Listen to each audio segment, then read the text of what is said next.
Hintay po sa inyo na palagi po kayong napunta po sa amin. Dahil nasa inyo lang po ako umaasa at ng lakas. Dahil sabi ko nga po kay Lord, sabi ko, Lord, kahit ilang Sabado pa po ang lumipas o mag-1,000 Sabado pa po ang dumating, di po ako magsasawang intayin sila, Pastor. Kaya salamat po sa Panginoon.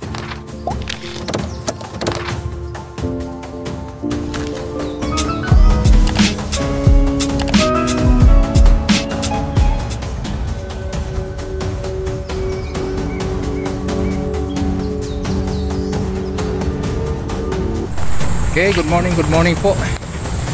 Tayo po ay may pupuntahan dito po sa kabundukan. Uy, sumasabi tayo ito, may mga barbed wire pala dito. Delikado. Kasama natin si Ate Merlin. Yan, so may pupuntahan po tayo. Uy, salamat po pala sa mga nag-subscribe. Ano po? At dahil doon sa video ni Kuya Kalinga Prab, so mayroon pong nagtatanong na ano, nag-suggest pala na lagi daw i-video, i-vlog ko. Salamat po sa concern po ninyo, pero gusto ko po ay doon po tayo mag-update sa kay Kuya Rab na mga upload. Ano po? So ganoon po tayo. Okay lang po sa akin. Masaya na po ako.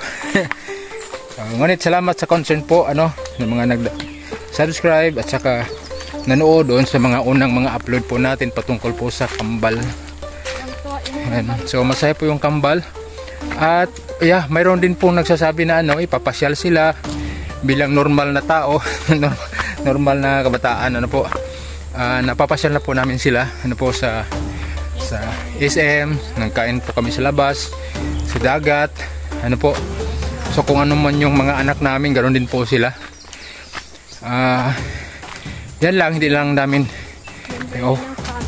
off cam lang namin, po. Huwag po kayo mag-alala. Yan, so nandito po kami para subaybayan sila. At yun po yung mga marami nagkukontak sa kanila na gustong mag-direct ng support. Kami po yung nag-advise sa kanila, nagpayo sa kanila na mag-i-entertain. Kung hindi sila magtiwala sa Kalingap, wag na lang. So lahat ng tulong kung pwede po sa kanila, idaan po nila sa kay Kalingap Prab. Yan po. So dito na po tayo, akit po tayo dito.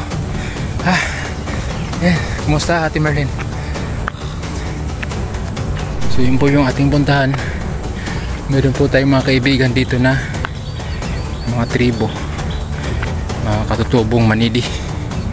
Yun po yung pupuntahan po natin. Ang ganda po ng may dala po tayong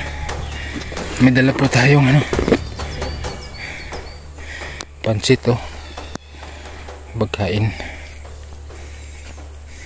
Ang Diyos, kay-buti ng Diyos sa lahat. Ulit, bilis!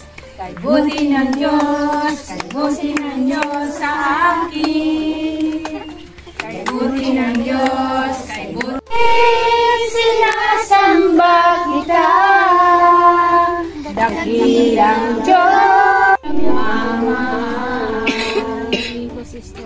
Ligtas din po kami nakarating dito sa inyo. Yun lang po at maraming salamat. Hintay po sa inyo na palagi po kayong napunta po sa amin. Dahil sa inyo lang po ako umaasa at ng lakas. Dahil sabi ko nga po kay Lord, sabi ko, Lord, kahit ilang Sabado pa po ang lumipas o mag-1,000 Sabado pa po ang dumating, di po ako magsasawang intayin sila, Pastor. Kaya salamat po sa Panginoon dahil nagsabi nga po, sabihin po, buhay pa ako at malakas. Kahit po wala pong ano man po sa buhay ko, basta mahalaga po sa akin, nandun po yung lakas ng binigay sa akin ng Panginoon. Kaya po sa araw-araw, pauli-uli ako at nag-pray po ako sa Panginoon na sana po, Lord, may tao kang gamitin na ako man po ay makasali sa mga pagpupuksa. Sa katulad nga po yan. Salamat po sa Panginoon. So, kanina pong umaga na kasama ko po yung aking nanay, tiyain. Kaya salamat po sa Panginoon, pinagtagpo-tagpo po tayo dito sa lugar na ito. Kaya napakabuti po ang Diyos sa ating buhay. Kaya maging masaya. Parang naramdaman ko po kanina na nandun ako. Parang may hinihip po yung buhay.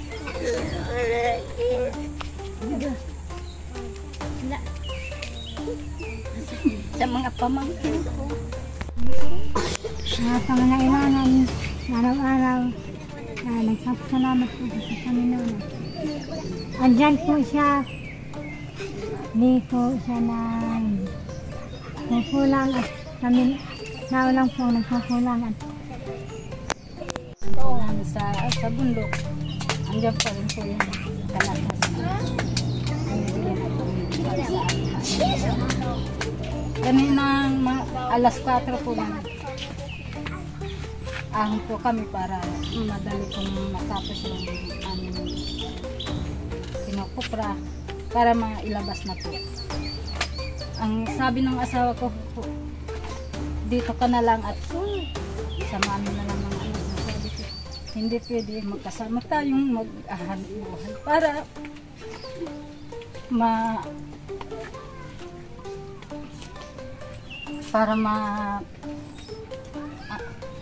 bigyan natin yung kalakasan na hinihingi ng mga anak natin, yung mga pangangailangan tulad po ng pagkain po, mga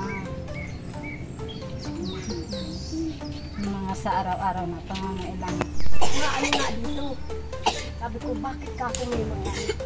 Sabi ko, sana Panginoon ay parang guide baga kung ituro niya sa akin dito na makakinig ng salita ng Diyos. Sabi ko, baka ako dito ano din baga po ako dito sa problema. Dahil naman baga problema. Pero dapat pala tayo kung manalig sa Panginoon.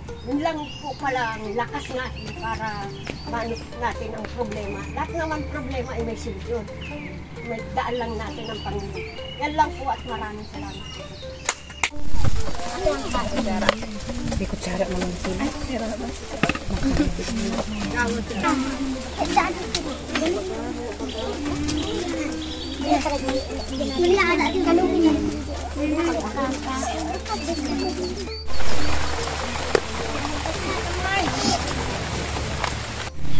So yan guys, pauwi na kami. Abangan nyo na lang po yung pagbagsak namin.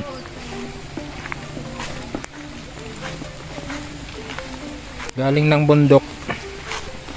Ito po yung daan dito pababa ko.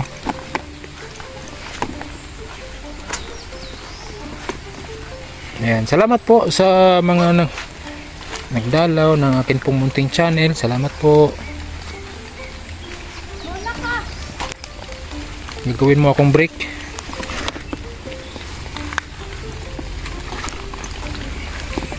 Yun po yung ating kasama, si Ate Merlin. Mayroon pong tungkod. Gagawin niyang pang break. Iuna mo yung tungkod, tapos yun ang pangharang ng apakan mo. Ganyan.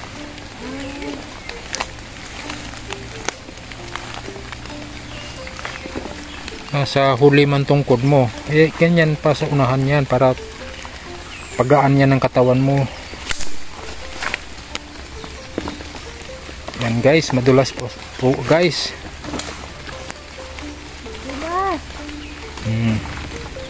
So ubos na po yung dala natin, oh. Wala nang laman.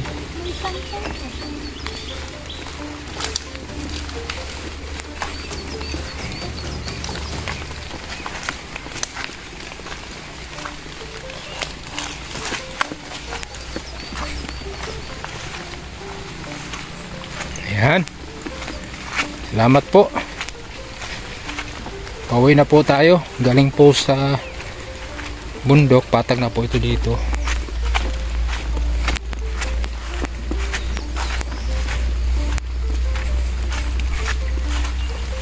Ayan. Salamat po sa inyo pong pagdalaw sa akin pong munting channel. Hindi po ako masyadong active, pero tuloy-tuloy pa rin po ang pagtulong. Galing po tayo sa Manili Tribes ng Camarines Norte at nagkaroon po tayo ng feeding. Meron po tayong outreach na ginagawa doon. Meron din po tayong ginawang maliit na chapel para po pagtipunan. Katulad ng ganitong tag-ulan, wala tayong mapasilungan dito. So yun po yung purpose kung bakit tayo po ay nagpagawa ng maliit na kubo. Pwede pong pagtipunan kapag tag-ulan. So sunod po na balik namin, balak namin dito kami matulog. Meron pong gawain, meron pong tawag nito,